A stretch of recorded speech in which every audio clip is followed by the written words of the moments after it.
रोटी तैयार करके रखी थी।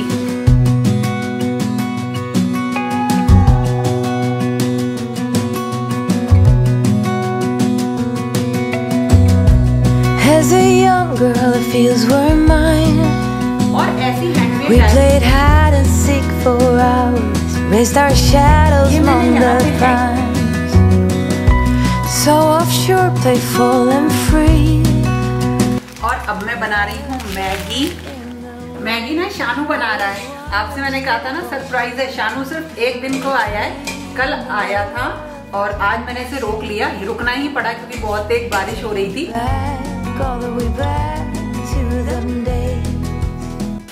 देखो कितनी तेज बारिश हो रही है, हर तरफ सब भीग गया है, मैं बाहर भी नहीं जा पा रही।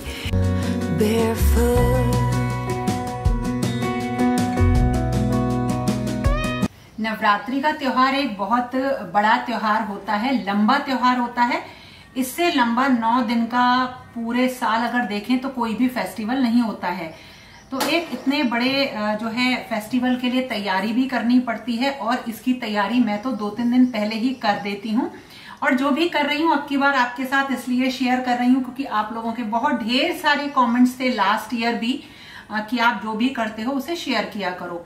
तो एक और अब क्योंकि दरबार सजा लिया ना तो बस वहां पे सारा सामान रखना ही है। तो वो देखो अब एक एक करके आपके साथ शेयर कर रही हूँ मैं कि क्या क्या सामान कैसे कैसे मैंने रखा है।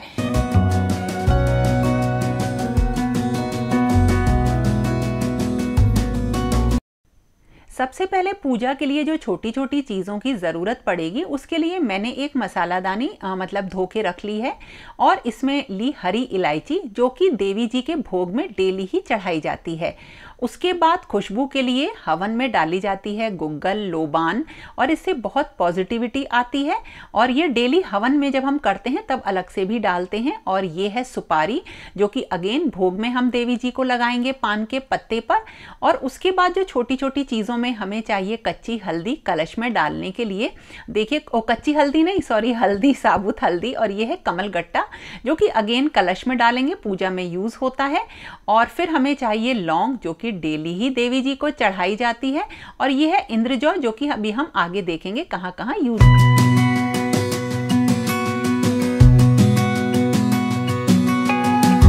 माँ के भोग में पंचमेवा, कोई मिठाई और एक पान का पत्ता, जिस पान के पत्ते के ऊपर सुपारी, हरी इलायची, लौंग और बताशा रख के माँ को अर्पण करते हैं। ये मैं डेली 9 दिनों तक करती हूँ।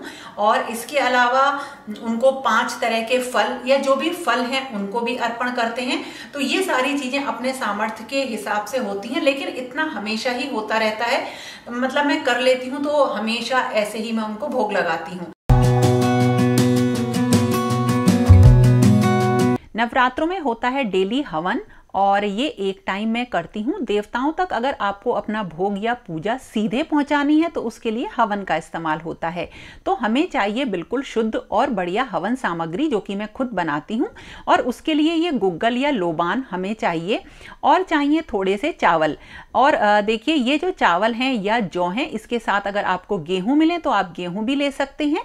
और उसके बाद है ये पिसा हुआ गुड़, बिल्कुल जो गुड़ का मतलब ये समझ लीजिए पाउडर सा बन गया है। गुड़ ना हो तो चीनी ले लीजिए, शहद है और ये कपूर और हरी इलायची है। इसको बिल्कुल क्रश कर लेंगे, पीस लेंगे बिल्कुल बारीक, ताकि ये सामग्री में अच्छी तरह से मिक्स हो जाए। तो देखिए इसके बाद है ये काले तिल, ये भी अच्छी तरीके से साफ कर लिए हैं धो के, इसमें कोई कीड़ा वगैरह ना हो। और ये है पंचमेवा। और इन सारी चीज़ों के बाद गाय का देसी घी ये हमें चाहिए। और इसके अलावा ये है सर्व औषधि, ये आपको बड़ी आसानी से मिल जाती है किसी भी ग्रोसरी की शॉप पर। और ये है इंद्र जौ, ये भी हम इसी में मिलाएंगे, क्वांटिटी अपने अकॉर्डिंग आप रख सकते हैं। और ये है कुछ औषधि जो कि मुझे मिल गई। और ये है हवन सामग्री और ये मैं यूज़ करूंगी। और जितनी भी आपको हवन सामग्री बनानी हो इस तरह से बनाएं या क्वांटिटी इतनी लें कि ये सब आपस में अच्छे से मिक्स हो जाए। और जब हम हवन करें ना तो सारी चीज़ें जो हैं हमारी मतलब एक जब हम आहुति दें तो उसमें सारी चीज़ें आ जाएं। तो इन सारी चीज़ों को मिक्स कर लेना है जितना भी मैंने बताया है। और जो पिसा हुआ नहीं है उसे अच्छी तरीके से पीस के मिला लेना है। सामग्री में जो भी चीज़ आप मिलाएं वो बिल्कुल अच्छी तरीके से मिल जानी चाहिए, यानी हर सामग्री में, हर आहुति में सारी सामग्री आए। तो देखिए ये सारी चीज़ें मिक्स कर ली हैं और अब इसमें मैं सारी औषधि डाल दूंगी। और जो कपूर है ना उसे थोड़ा सा हमें पीस के डालना पड़ता है ताकि जब हम आहुति डालें ना तो वो प्रॉपर हो जाए। और फिर हम इसमें गाय का देसी घी डालेंगे और जो घी हम डालते हैं वो बिल्कुल शुद्ध होना चाहिए। और मिक्स कर लीजिए और इसी में हम डालेंगे शहद, और शहद भी बहुत ज़्यादा नहीं, हम थोड़ा सा डालेंगे, उतना ही जितना कि ये इसमें मिक्स हो जाए। बहुत अच्छी खुशबू आती है अगर आपने गुग्गल लोबान अच्छी ली है, मतलब पूरा घर जो है ना इसकी खुशबू से बिल्कुल ओत-प्रोत हो जाता है। और इसको एक डब्बे में भर के मैंने रख लिया और ये हवन सामग्री मेरी रेडी हो गई। और इसी तरह से आप भी तैयार करिए। As a young girl, the fields were mine. We played hide and seek for hours, raised our shadows among the. और ऐसी हैंडमेड डायरी ना मेरे पास कई हैं। मेरी आदत है कि मैं पूजा में ना जो भी मेरी इच्छा होती है या मैं मतलब जो भगवान से कहना चाहती हूँ या उनके जो नाम होते हैं वो लिखती रहती हूँ। तो मेरी पूजा में भी रहती है, आप लोगों ने देखी होगी, वो भट जाती है, दूसरी चेंज कर देती हूँ। इसी तरीके से मैंने ये रख दी है यहाँ पे माँ के दरबार में। तो जब भी मुझे टाइम मिलेगा तो इसमें माँ के नाम लिखना या कुछ भी लिखना मैं इसमें जरूर लिखती हूँ। ये मैं अपने मन से करती हूँ, मतलब ऐसा कोई विधान नहीं होता करने का, लेकिन मैं इसे अपनी इच्छा से करती हूँ। अब देखो इस बार क्या लिखूंगी, तो ये एक मैं यहाँ पे रख देती हूँ। बिल्कुल हैंडमेड पेपर की बनी हुई होती है ये, मैं रखती हूँ यहाँ पे। So offshore, playful and free, without a. और पूजा में यूज़ होता है एक और चीज़ का जिसमें है रोली, सिंदूर, कुमकुम, चंदन। मतलब इनका डेली ही तिलक के लिए इस्तेमाल होता है। और जो ये चंदन आता है ना, ये इस तरह से मैं लिक्विड भी ले लेती हूँ, इसको डेली घोलना नहीं पड़ता है। और इसी तरीके से जो वो होती है ना रोली होती है, उसमें भी चंदन वगैरह मिक्स करके देखिए इस तरह से लिक्विड आता है। ये बिल्कुल सही चीज़ें होती, मतलब डेली आपको घोलने की ज़रूरत नहीं पड़ती है। ये बड़ी काम की चीज़ें हैं। चंदन पीसने के लिए आप इस तरीके से बट्टे का यूज़ भी कर सकते हैं। तो ये सारी चीज़ों को मतलब ज़रूरी होती हैं। और रखने के लिए हमारे पास ये चौकड़ी होती हैं, इनको मैं अलग अलग रखती हूँ। और इनका यूज़ वैसे मैं ठाकुर जी के भोग रखने के लिए करती हूँ, जैसे टिफ़िन की तरह से। और वैसे इनमें मैं भर के रख दूंगी, ये गणेश जी के पास रखी रहती है, वहां पे मैं उनका भोग रख देती हूँ। लेकिन अब नवरात्रों में इनमें मैं सारा सामान, ये जितना भी रोली, चंदन, कुमकुम वगैरह है, ये मैं भर के रख दूंगी। और इसी के साथ इसमें भर के रखूंगी अक्षत, जो कि तिलक के लिए इस्तेमाल होते हैं।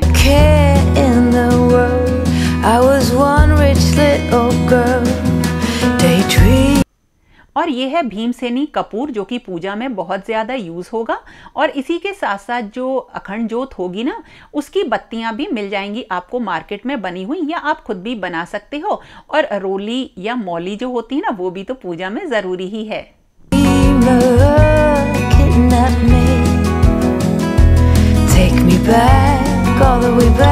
मैंने अखंड जोत यहाँ पे रखी है। और आप लोगों ने कहा था ना, मैं वैसे अखंड जोत में मतलब कैंची रख दिया करती थी, लेकिन मैं एक नया प्लकर ले आई थी जिससे कि जोत की जो बाती है उसे ऊपर नीचे उठा सकूं।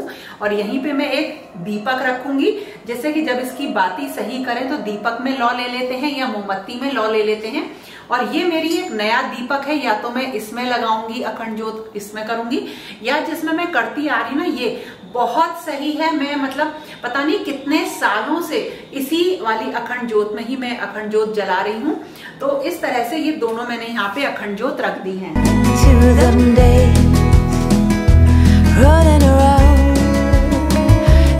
अगर आप चावल रंगना चाहें ना तो आप रंग सकते हैं, नहीं तो मार्केट में भी इस तरह के आपको चावल रंगे हुए मिल जाएंगे। अब ना मैं चावल कलर कर रही हूँ और उसके लिए मैंने साफ चावल ले लिए हैं, बिल्कुल इसमें कोई कीड़ा कंकड़ वगैरह नहीं है। और हमें चाहिए फूड कलर, तो फूड कलर मैंने न्यू पैकिंग है, ये रेड, येलो और ग्रीन फूड कलर ले लिए हैं। थोड़ा सा पानी रख लिया है यहीं पे, और कुछ मैंने इस तरह की पॉलिथीन ली है, तो जिनमें कि अच्छे से चावल में कलर कर सकूं। 3 कलर मुझे करने हैं, तो मैंने 3 पॉलिथीन ये ले ली हैं। तो सबसे पहले हमें जितने चावल रेड कलर के कलर करने ना, उतने हम चावल इसमें डालेंगे। फूड कलर देखिए, रेड कलर डाल दिया है, ये आधा चम्मच इसमें डाला। और इसको ना बस एक ट्रिक है, आप इस तरीके से इसे बंद करो कि इसमें थोड़ी सी हवा रह जाए। तो थोड़ा सा इस तरह से फैला के यूं कर लिए, हवा आ गई,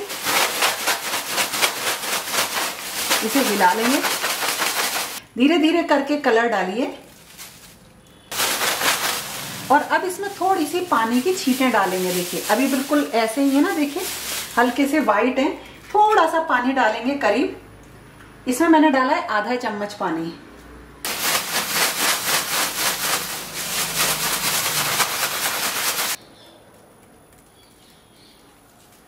और इसमें डाल देंगे बिल्कुल हल्का सा पानी, बस कुछ छींटें ही डालनी है, ज्यादा पानी नहीं डालना है।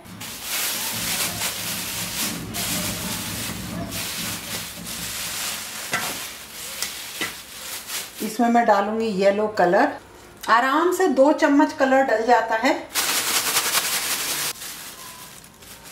और अब मैं ना ग्रीन कलर के चावल बना रही हूँ। ग्रीन कलर थोड़ा सा ना तेज होता है, ये थोड़ा कम डलता है, हिला देना है।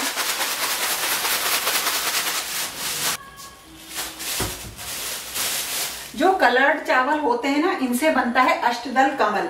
अष्टदल कमल का मतलब होता है ऐसा कमल जिसमें कि 9 पत्ती, जिसमें कि 8 पत्तियां हो।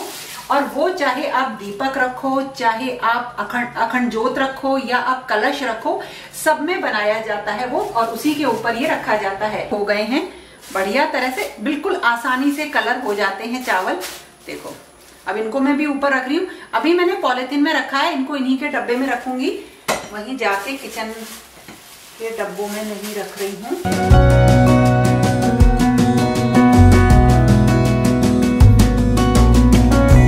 No mistake ever kept me. तिल का तेल पूजा के लिए अलग और खाने के लिए अलग आता है। तो ये मैंने अखंड ज्योत में डालने के लिए तिल का तेल ले लिया। और ये है देसी घी, मैंने जो हूँ यूज़ करती हूँ वो गाय का देसी घी यूज़ करती हूँ। अभी दूध वाले से बोला है भैया से, वो लाके देंगे, लेकिन ये मैंने इसलिए रख लिया कि मुझे याद रहे कि अभी देसी घी आना है। तो ये हो गई कुछ चीज़ें। और इसके बाद जो मतलब धूप होती हैं, बत्तियाँ होती हैं, तो अलग अलग तरीके की मैं इस्तेमाल करती हूँ। और इसी के साथ यूज़ करती हूँ ये सम्रानी कब्बी, जो कि डेली ही देवी जी की पूजा में जलाए जाते हैं। ये मैंने यहाँ पे हैंग किया हुआ है एक, इस पे जो सम्रानी कप होता है ना, उसे जलाने के लिए मैंने यहाँ पे रखा है। तो उसे मैं यहाँ पे जला दूंगी, तो पूरे यहाँ पे अच्छी तरीके से खुशबू होती रहेगी। इसके बाद भगवान शिव और गणेश जी को चढ़ाने के लिए हमें चाहिए इस तरह के जनेऊ। तो एक पीला जनेऊ भी चाहिए होता है, तो मैं हल्दी से उसको कलर कर लेती हूँ। तो ये एक ज़रूरी चीज़ होती है जो कि पूजा के टाइम ज़रूर चाहिए। और इसके साथ देवी जी की चुनरी और अलग से उनका एक श्रृंगार उनको चढ़ाया जाता है। तो इस श्रृंगार में सारी चीज़ें हैं, बिछिए अलग से मैंने ले लिए हैं। और ये मैं पीताम्बरा माँ और दुर्गा माँ को अर्पण करती हूँ। और इसके साथ कात्यायनी देवी जो कि मथुरा में मंदिर है, उनके लिए भी मैं लेकर आती हूँ, चढ़ाकर आती हूँ। यह है सिंदूरदानी, एक राधा रानी की है और एक देवी माँ की है। तो इसमें भी मैं सिंदूर भर के रख दूंगी। और उसके बाद देखिए देवी जी का जब आगमन करते हैं तो उनके चरण की ज़रूरत पड़ती है। तो या तो खुद बना लीजिए, या मैं दिवाली पर मैंने ये रख लिए थे, तो इनसे मैं देवी जी का वेलकम करूंगी। तो ये हो गए चरण। और बिल्कुल बंधनवार जो होती है वो, और जैसे हम दिवाली पर शुभ लाभ लगाते हैं, वो सारी चीज़ें बिल्कुल उसी तरीके से मैं लगाऊंगी जैसे मैंने दीपावली पे लक्ष्मी जी के आगमन के लिए लगाई थी। ये हो गई कुछ छोटी छोटी सी चीजें। इसके बाद जो ये होती है दक्षिणा, ये भी मैं भर के रख लेती हूँ, क्योंकि ये डेली पूजा में इसकी जरूरत जरूर पड़ेगी। और ये है एक नारियल, जिसके की अंदर जल होना जरूरी है। और इसके ऊपर के लिए एक वस्त्र, नहीं तो आप मौली को भी इसमें बांध सकते हैं। जो कलश की स्थापना होगी उसके साथ साथ नारियल की स्थापना भी होती है। तो कलश में रहता है जल, और गंगा जल, सुपारी, हरी इलायची, बताशा, एक सिक्का, कमलगट्टा, आपने बताया था कमलगट्टा, और हल्दी। ये सारी चीजें इसमें डाली जाती हैं कलश में। फिर उसके ऊपर एक कटोरी रख के उस पे लाल चावल रख के हम नारियल को रखते हैं और कलश की स्थापना करते हैं। कलश में आम के पत्ते रखे जाते हैं, मतलब स्थापित करने के लिए तो 5 आम के पत्ते या 7, और अगर आम के पत्ते नहीं मिलते हैं तो पान के पत्ते भी इसमें जो है कलश में रखे जा सकते हैं। लेकिन हमेशा मुझे मिल जाते हैं आम के पत्ते। नवरात्रि वाले दिन सारे जो भगवान जी हैं उन सबका श्रृंगार मैं चेंज करूंगी। जितने भी भगवान जी हैं सबका श्रृंगार और वस्त्र मैंने पहले ही निकाल के देखिए रख लिए हैं, सब लेकर आई थी, कुछ आपके साथ शेयर भी किए थे। और जो उनके आभूषण है ना वो भी मैंने इकट्ठे रख लिए हैं। और इसमें एक इत्र भी है जो कि देवी को बहुत प्रिय है। गर्मी आ रही है, चैत नवरात्रि है तो मोंगरा का रखा है। सेफ्टी पिन वगैरह और सुई धागा पहले ही रख लिया है ताकि जब जरूरत पड़े तो यूज हो सके। और ये है गोंद चिपकाने के लिए। और एक बहुत जरूरी चीज और वो है ये अभ्यंग पाउडर, क्योंकि सारे देवी देवताओं का स्नान होगा तो उनको ना इसी से मैं स्नान कराती हूँ। खुशबू लाजवाब होती है इसकी और जो उनके विग्रह होते हैं वो चमक भी जाते हैं। ये ऑनलाइन थोड़ा महंगा मिलता है और ऑफलाइन सस्ता है। और ये है जो मेरे पास कृष्ण जी की बड़ी मूर्ति है ना, उनके लिए मैं लेकर आई हूँ मुकुट। और ये तुलसी जी का श्रृंगार मैंने इसमें रख दिया है। और कल जो है ना नवरात्रि वाले दिन तुलसी जी का श्रृंगार भी होगा, तो पहले ही ये सारी तैयारी मैंने कर ली है इसमें आभूषण की और वस्त्र की।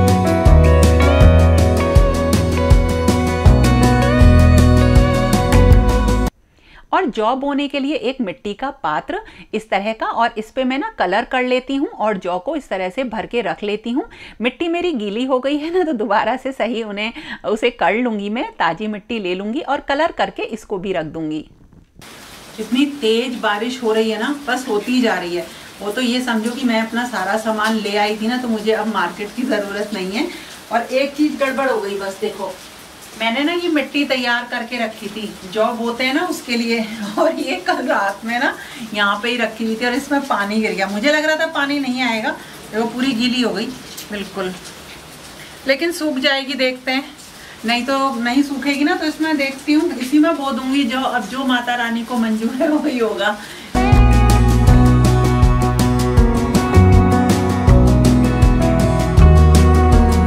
यहाँ पे मैंने ऊपर ध्वजा भी देखिए लगा दी है, और ध्वजा एक लगानी जरूरी ही होती है माँ के दरबार में।